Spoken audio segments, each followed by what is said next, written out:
What's up, everybody? Welcome back to Mike's Tool Shed. This episode is about this little guy right here. Veto Pro Pack was nice enough to send me this to try it out. This is a brand new model. This is their Tech MC.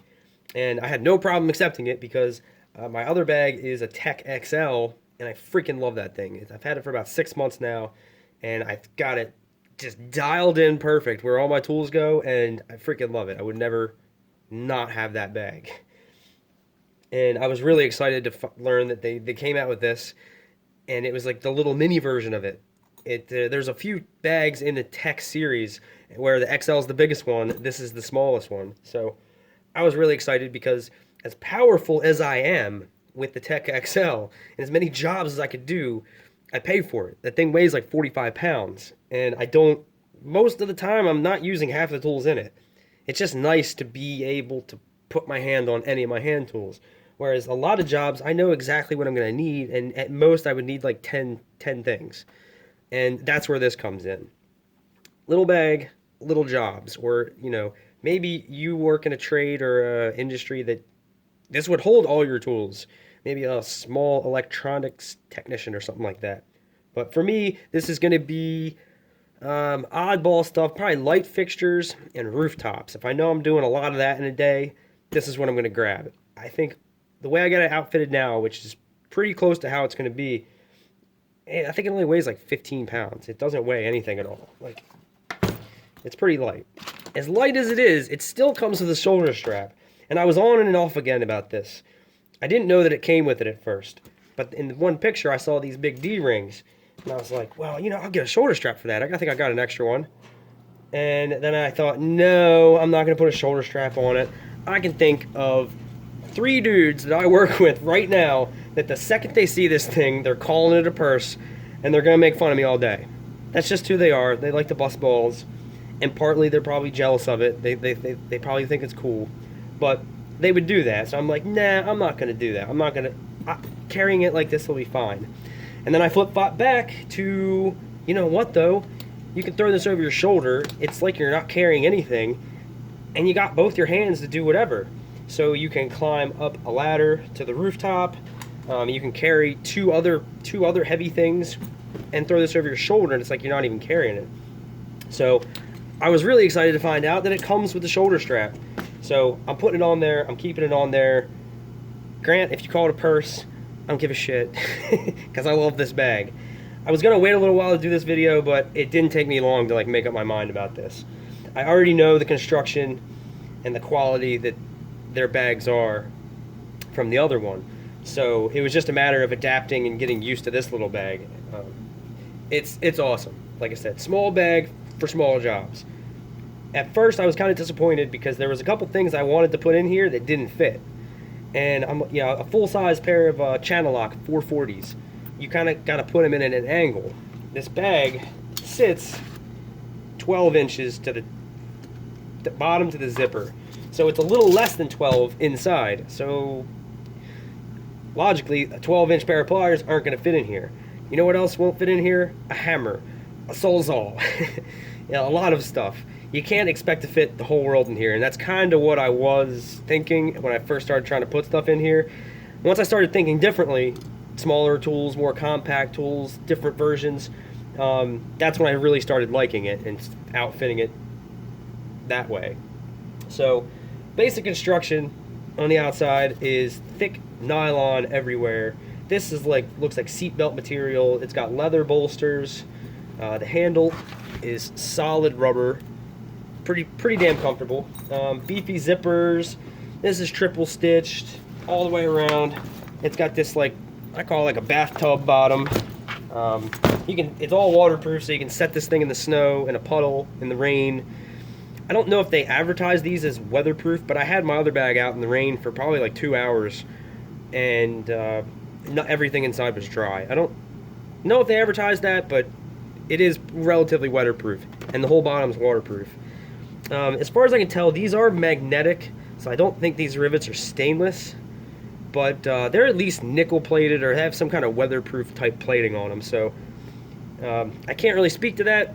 The other ones are still holding up fine. The other one's dirty, but it's still intact. Nothing is ripped or broken on it yet. You got D-rings everywhere, little pockets here, comes with a tape roll, or tape strap, more D-rings, more D-rings, a little pocket here, a little Velcro pocket, put little drill bits or whatever kind of little stuff you got. It's not really that big, but it fits the bag. Tape holder right there. I stick my knife in there, and then it's got another pocket here. I don't have anything for that yet. So that's it. That's what it is on the outside. Now I'll show you how I got this thing outfitted, or what I'm going for. This is going to be rooftop unit, light fixture, that sort of thing. Smaller jobs, more run-of-the-mill kind of stuff. So here, I'll show you this side first. This is the meat and potatoes side. This is where I'm going to go most of the time. Pretty much all extra hand tools that I had.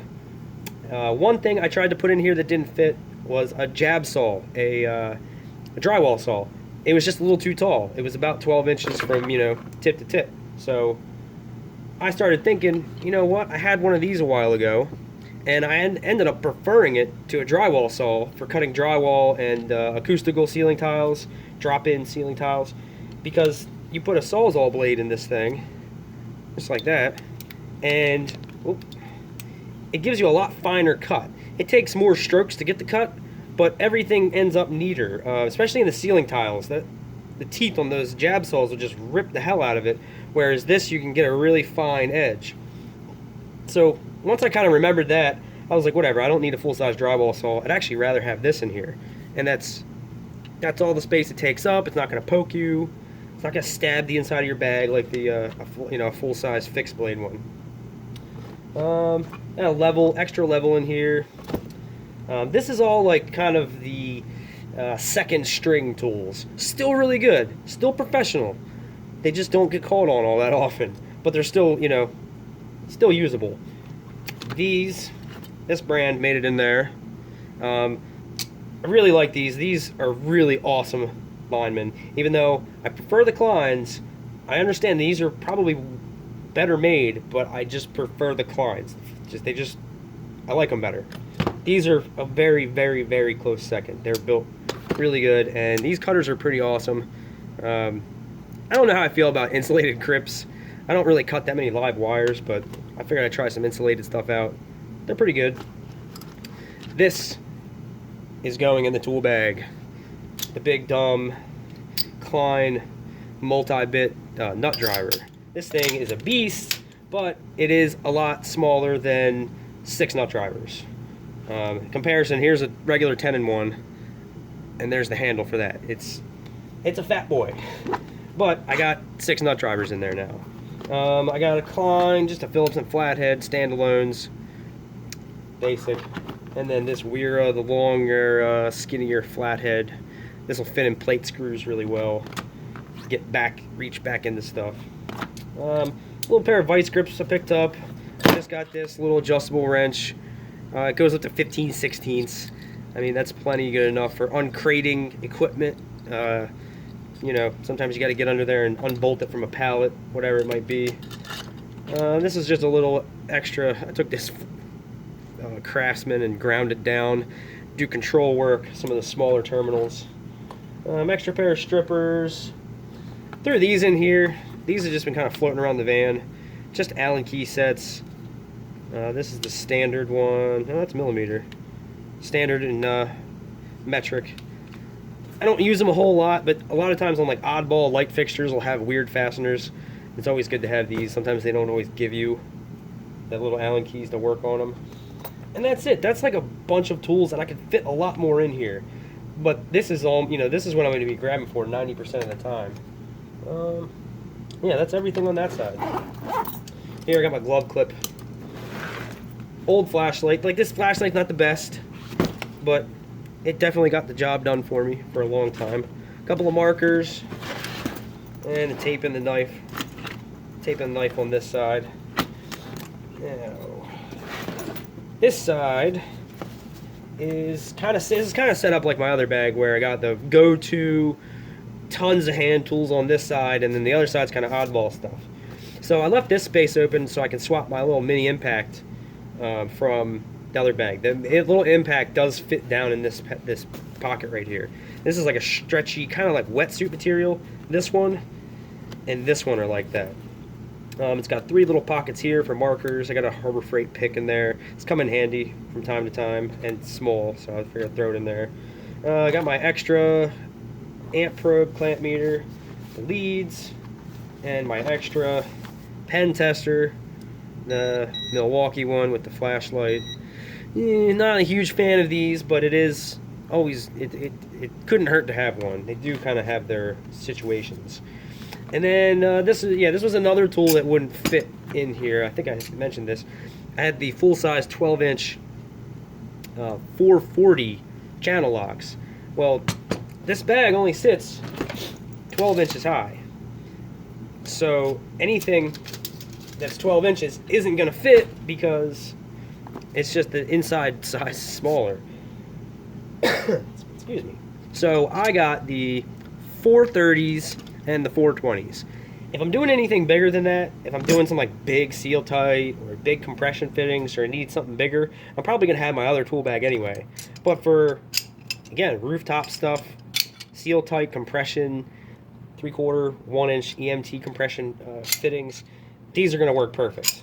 So, brand spanking new, fiercely made, Meadville, Pennsylvania, and those both fit in there like that pretty nicely. No problem. And then this came with a set. I figured I'd throw those in there because I got the room. I don't really know what I'm going to use these for too much, but nuts, bolts maybe. Or I might not use them at all and just throw them in the toolbox in the shed. And that's about it. I can fit my impact in here, a couple batteries. I want to get some kind of screw case. And maybe throw some drill bits in here too. I don't have any drill bits at all in here. At this Mastercraft. Mastercraft used to sell these at AutoZone before Harbor Freight gave them away for free. I like that light though. And that's it. Oh yeah, you got a little long pocket up here. I don't know what I'm going to stick in there. You can put markers. Like I said, I still got more stuff to add to this, but I'm budgeting myself like maybe like 30 bucks a week, if that, to add a tool to this until it's where I want it. The other tool bag is exactly where I want it. I freaking love it. Like, the worst thing you can do on a job is ask me about my tool bag, because you're going to hear about it for like 15 minutes. I go Veto Pro Pack salesman on them for no reason at all. I'm just like trying to help them out. I'm like, these are seriously awesome bags. And it's nice dealing with a company that stands by their stuff, and it is really nice.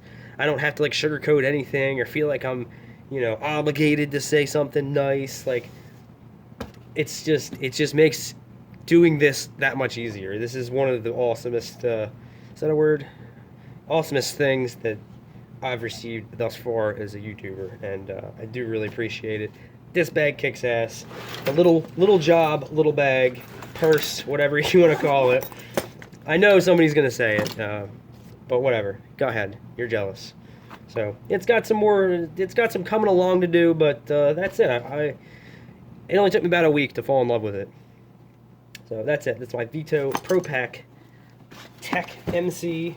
Has a 5-year warranty. They have a 5-year, 0 downtime warranty, where you tell them something happened to your bag, it fell off a truck going 50 miles an hour and rolled down the highway and I got ran over. They send you a new one, and then you got to send that one back. But as soon as you just tell them it's messed up, they already in the process of sending you a new one, so you don't have to just like zero. There's no downtime. So haven't had to use that. I don't think I will. I take pretty good care of it, but I don't think I even need to. The other day I dropped it out of the van. The construction on the other one's the same. Like I said, that bag weighs like 45, 50 pounds, and it was in the van all night. It was very cold, and I dropped it. My hand slipped off the grip when I was setting it down on the ground, and I thought for sure it cracked at this bottom because it was just that cold. Like any plastic was going to break. 50 pounds in it, hit the ground. I'm like, I was afraid to look at it. Took it like a champ. It was fine. So I love it. I'll probably come back to it. I'm going to come back to the other bag too at some point. Maybe like after I've had it for a year. Show you how beat up it is. See how it's going. So I'll probably come back to this in the future. But so far, I really like it. It's an awesome little bag. Purse. Whatever. So that's it. That is the Pro Pack Tech MC. Thanks for watching.